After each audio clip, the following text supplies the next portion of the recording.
Kaya tinanggal niya ang mga linya.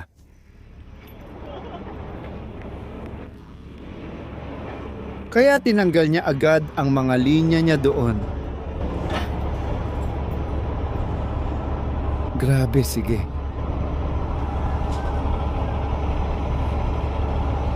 Hindi niya inilipat ang axle, nakaabante siya at maayos. Tinamaan niya lang yung konkretong harang dito? Mukhang tinamaan nga niya kasi. Tingnan mo kung saan natanggal yun. Mukhang tinamaan niya, pero hindi naman mukhang gumalaw. Hindi ko nakikitang nabasag. Sige, titingnan ko muna, dito sa side na to. Paumanhin, pasensya na.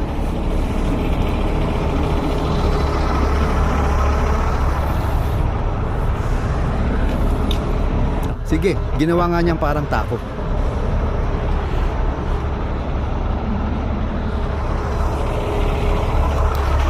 Oo, tinamaan niya yung gilid. Ginawa niyang parang tako yung rim niya. Kaya yung labas ng harapang ehe, yung panlabas na rim, baluktot na. Kaya papakabit ko muna ulit sa kanya ngayon. Para maging matatag habang inilipat ko ito. Okay, ayos. Sige. Una, ano ang karga mo? Oh, papuntang Amazon. Hindi mo alam kung saan ka magkakarga. May loro ako. Paano? Ano? Padok, pero hindi mo alam yung bigat. Tinatayang bigat, mga 5,000 pounds. Okay, halos walang laman yon. Tapos, okay, aalis na ako. Ikabit mo ulit ang traktora mo sa trailer. Siguraduhin mong nakakabit ng maayos ang mga linya para matibay ang harap. Okay, ipaparada ko truck ko dito. Ililipat kita. Tapos titingnan natin pinsala. Sigurado, natanggal mga linya mo kaya may airline ka. Wala na sa likod. Okay, kaya wala kang preno. Kailangan ko yan i-cage. Dahil wala ka namang laman, hindi naman importante. May daan ba palabas dyan? Oo, kapag nakakonekta ka na at kaya ka na naming ilabas, lilinisin namin ang trapiko para makaliko ka. Pwede siyang dumaan doon para hindi na niya kailangang umatras o gumawa pa ng iba. Sige, ayos lang. Sige, simulan na nating i-connecta ka ulit, ha?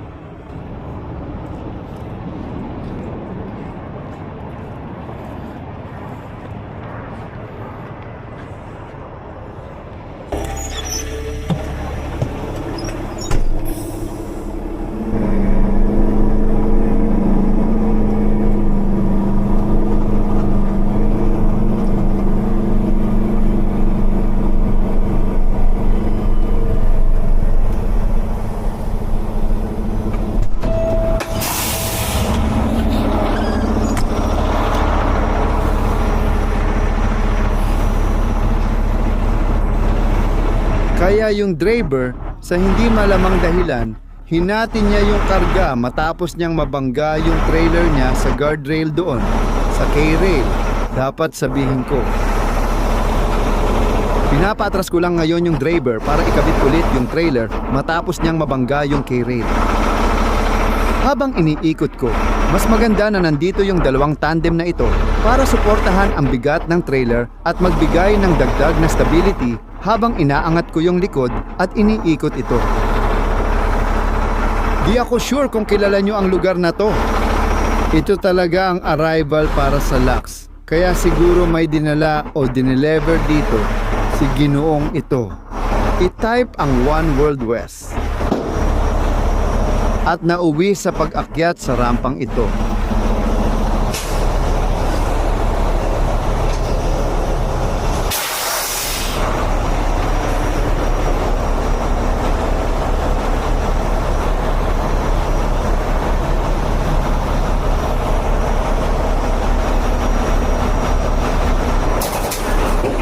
Ay, wow!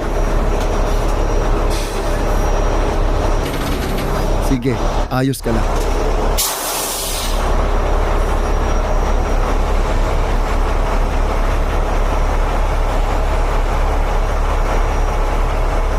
Sige, hindi ka naman ayos. Wasak na ang mga airline mo, kaya wala nang kailangang ikonekta. Yung mga nakakonekta sa ilaw, ikonekta mo yung ilaw mo. Ayan na. Pwede mong ikonekta pero hindi gagana. Sige, ituloy mo lang. Ayan na. Sige.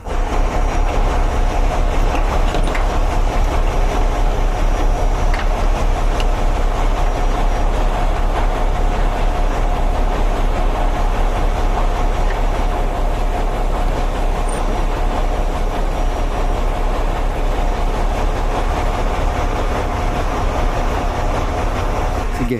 Tandaan, hindi gumagana ang mga airline na yon. Naiintindihan mo ba ako? Oo, kailangan ko nang magsimula. Sige.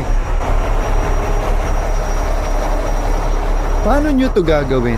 Na-stabilize ko na sila. Aatrasan ko na lang truck ko ngayon. Buhatin mo mula likod at ikot para may espasyo siyang makalusot at di masira ang trailer. Okay, rail mo. Sige. Sige, itaas mo na. Oh, ayos. Pero wala siyang preno, kaya magagawa ba niya? Pero siya, hindi naman mabigat ang dala, kaya ayos lang siya. Pagkatapos nun, baka hilahin na lang natin siya. Sige, kailangan pa rin nating ilabas siya doon. Oo, at pagkatapos nun, kapag nasa ligtas na tayong lugar, pwede na nating simulan siyang hilahin. Sige.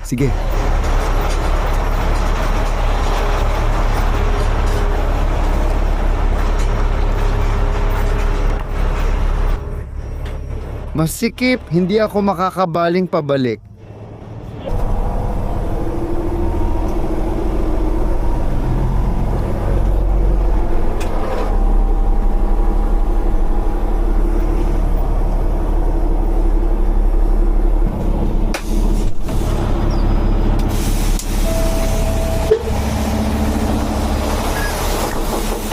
Gagawin ko na lang ng parang unicorn.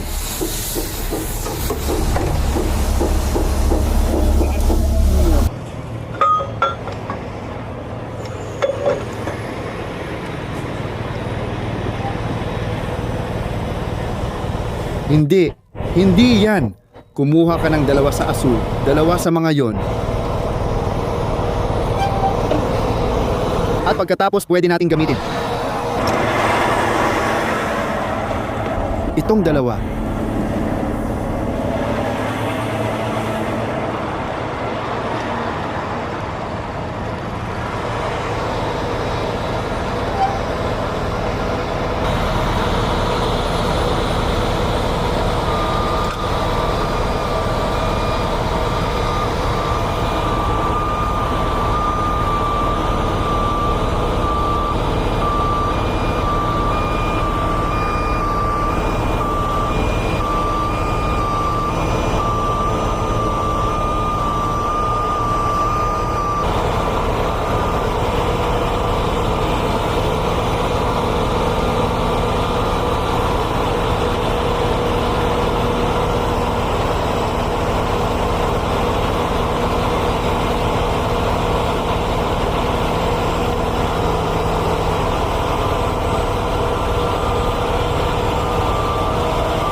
Grabe ito.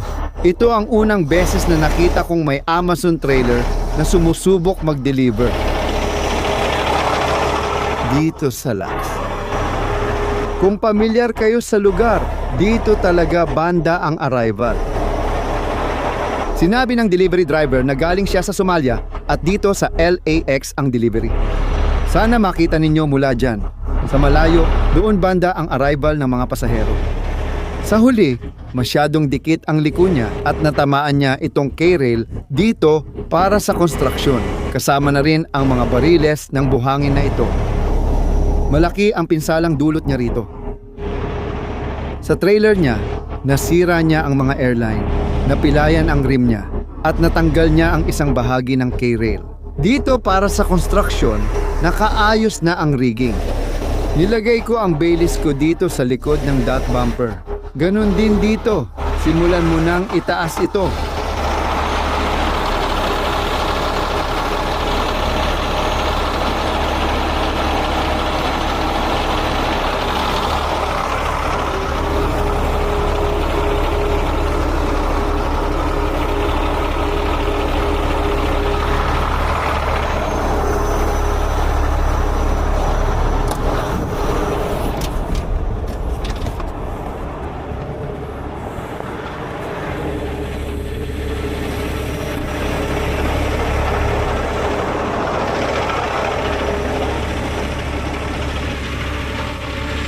Oh, dito mismo, sa kanto dito.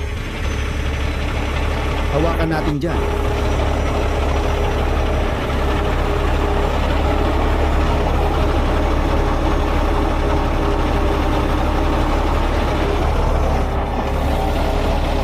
Ayan na.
Tulad ng nakikita mo, ang rim ni Dakota patag at pinunit niya lahat ng mga linya niya dito.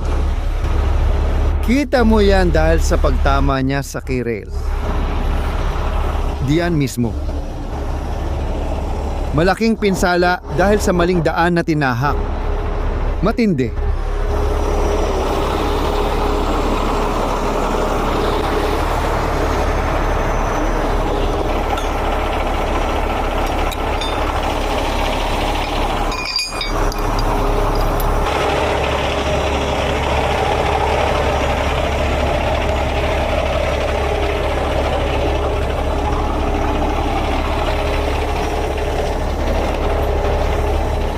Sumakay ka ng bangka at magbayad sa likod. Sa tingin ko, parang 1 milya pa ang layo ng camera bar. Sinabi ko sa kanya, ikulong ang bangka cake sa likod, ipabuhat sa kanya at samahan siya papuntang Amazon. May sense, kasi ang airport ang nagbabayad nito. Oo, ang airport ang nagbabayad nito. Oo, maganda yan. Ay talagang ipinapadala sa dyaryo. Oh. Grabe, hindi ko alam yon.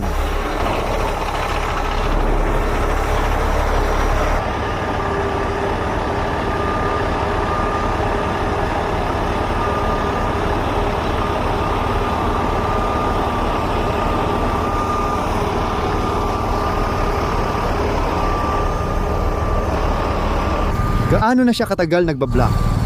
Medyo matagal-tagal na rin kaming nandito sa labas.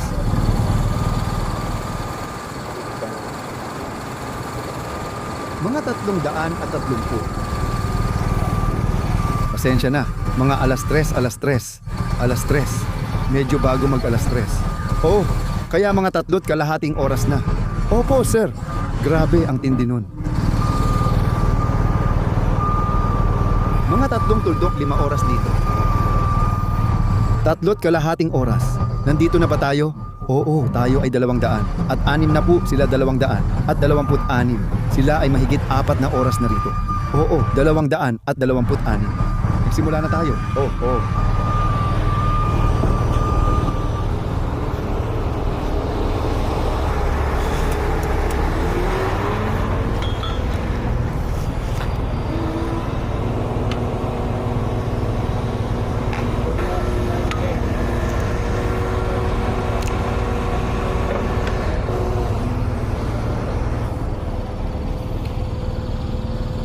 So, paano ka magbabayad? Kakausapin mo ang boss ko. Kakausapin ko ang boss mo. Sige, magkano ang magiging bayad? Suporta ito sa pantalan. Kaya ito ay base sa oras na tinawag kami mula sa base namin hanggang sa oras na bumalik kami sa base. Sige, naiintindihan mo. Hindi ko naiintindihan. Hindi mo rin naiintindihan. Oo, sige. Pwede mo bang sabihin sa akin kung magkano talaga? Pwede ba kitang padalhan ng pera? Hindi. Sabihin mo muna kung magkano ang bayad niya. Oo, sasabihin ko sa iyo kung magkano. Oo, kasi ang lokasyon ng Reverie ay dito sa daan na to. Bakit ka dumaan dito kung ganon? Bakit ka dumaan dito papunta sa address? Ito ba ang tamang daan palabas? Anong tinype mo? One World Way? Hindi, yung alam mo na, yung GAMI, yung Global Positioning System mo. Sabihin mo lang sa akin na gamitin ko itong daan. Para dumaan sa arrivals? Oo, para kumaliwa at pagkatapos kumanan, sige, yung pasilidad.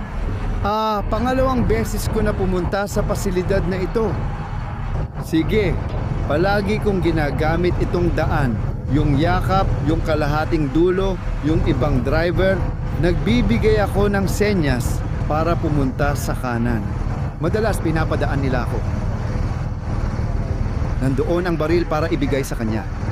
Tinulak ko lang ang taga-baril at hindi iyon. Oh wow, at subukang ilipat pakaliwa ang tabla, ibalik mo. Oh wow, sige, nangyayari talaga yan. Sige, kukuha ako ng kabuuan, tapos ipadala mo na sa boss mo.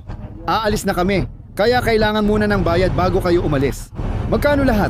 Sasabihin ko agad, ilalagay ko lang muna yung truck ko, tapos sasabihin ko na sa'yo. Mga 5 minuto lang. Sige.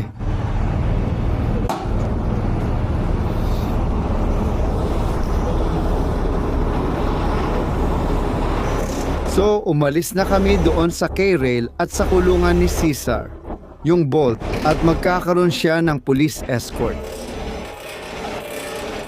Yan ang napapala mo matapos ang 4 na oras ng pagharang sa arrival terminal.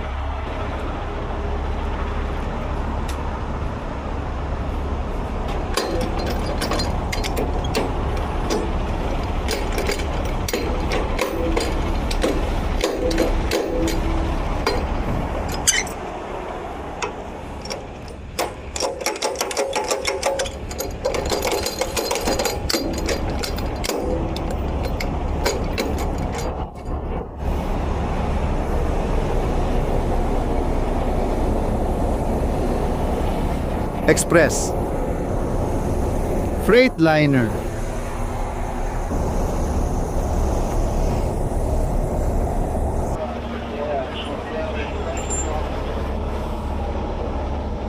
Kaya kami ang magbabayad para dito.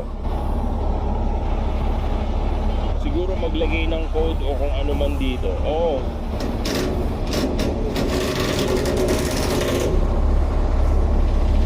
Gusto mo bang itulak ko ito? Gusto mo bang itulak ko ito? Pwede kong gamitin ang outrigger ko. Maglagay ng kahit ano dito at itulak ng konti ang gilid. Susubukan ko. Pwede kong itulak gamit ang outrigger ko ng kaunti. Sige. Sa ganung paraan, hindi ito nasa daan at hindi nagdudulot ng panganib. Sabi ng katrabaho ko, baka ikaw magbabayad nito o gusto mong ako maningil sa kanya. So sa tingin ko, dumadaan kayo sa Broffies, tama ba? Hindi kami mga brapis. Sige, so ang mga video ay OPG. OPG kami. Sa tingin ko, gagawin natin parang dati ang pulisya, tapos tayo rin ang action laban sa kanila. Sige, so sino ang... Alis na ako sa kahoy. Sige. Tatawagan ko muna yung boss ko. Sige, tawagan mo ang boss mo. Oh.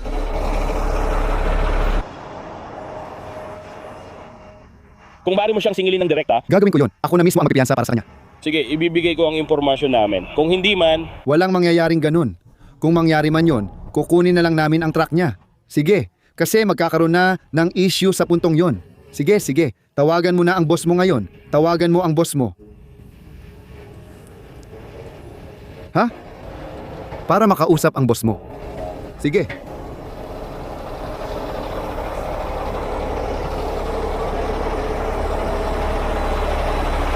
Nasa loob ng truck ang boss mo. Malulubat na telepono ko. Ano nangyari? Telepono mo na ngayon. Okay? May numero ka ba ng telepono? Pwede ko siyang tawagan dito? Ngayon? Kakausapin ko siya. Oo, ibigay mo lang sa akin ang numero ng telepono. Sige.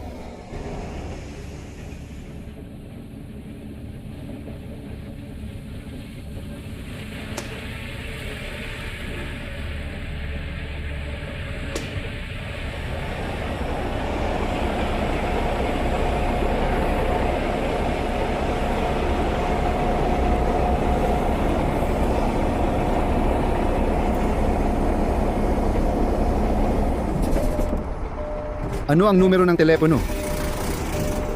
Tinawagan mo siya. Speaker mo na lang. Hello?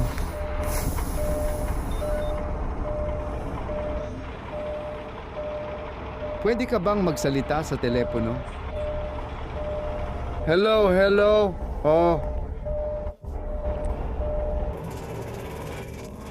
Sandali, ipapasa ko ang manager. Ha? Sige, tinitingnan ko ang visa manager. Siya ang magpapatuloy ng bayad. Pwede mo bang ibigay sa kanya ang iyong audio number para matawagan kanya at makipag-ugnayan para sa bayad? Oo, ito ang iyong numero ng telepono. Ipapadala ko sa iyo ang link para doon ka magbayad. Kailangan mong magbayad ngayon bago ko ito ilabas. Kung hindi, bibigyan kita ng 10 minuto. Kung hindi, ipapa-impound ko na lang ang truck. Sige, kasi hinaharangan mo ang pagdating. Sige, pwede mo bang ibigay ang telepono sa aking driver? Siyempre, heto na.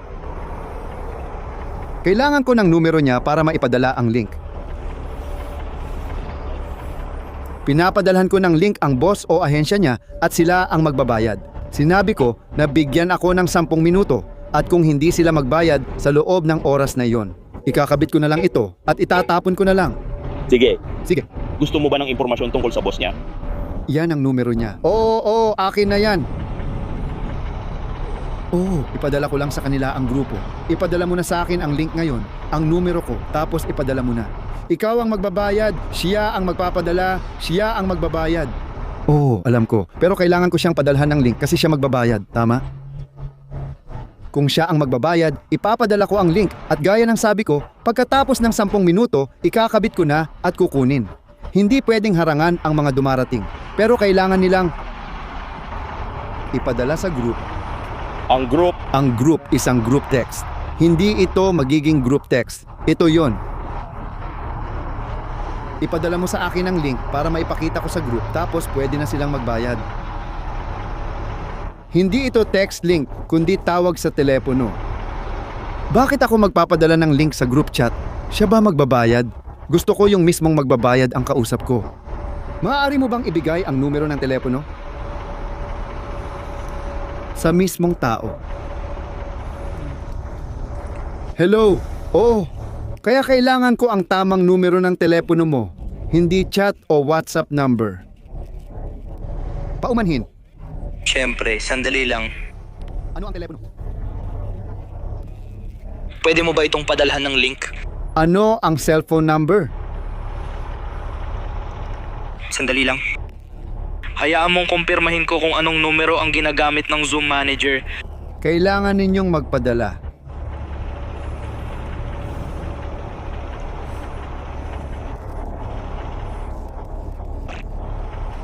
Okay, uulitin ko lang. Ang pangalan niya ay JASURG.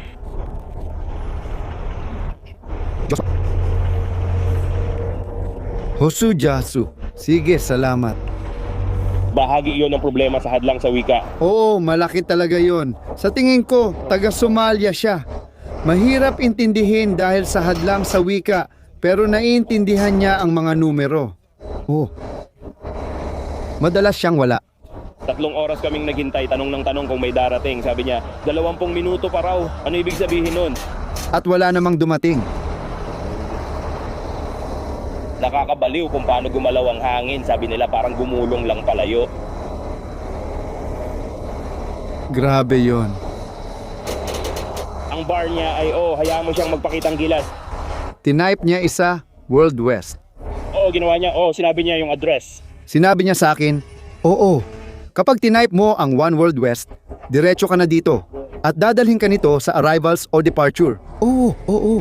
Siguro pumunta siya sa iba at sa tingin ko, parang 1 milya ang layo. Oh, Kaya hindi talaga malapit. Dapat bumaba ka malapit sa address.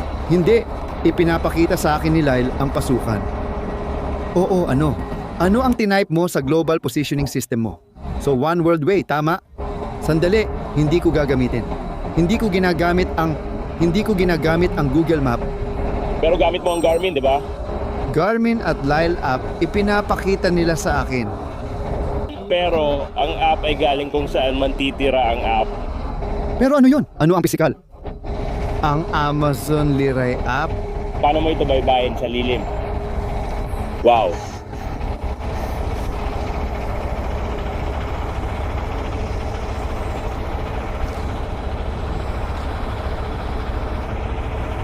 Kaya may Amazon app na nagdala ng ganitong paraan. Sige. At pagkatapos ay sinabi sa kanila na iyon ay kaunting bahagi ng hangin. O, Tinatype ka namin dahil nakita namin sa basura sa departamento yung pinag-uusapan natin, ang labo nun.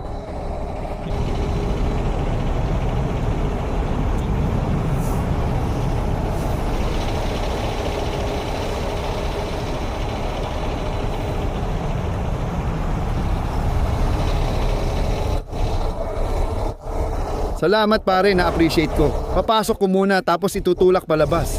Salamat, walang anuman.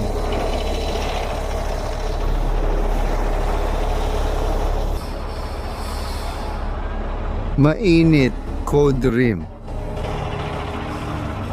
Ang pagmamaneho ng kahihiyan.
Astig, maganda at diretso. Ngayon,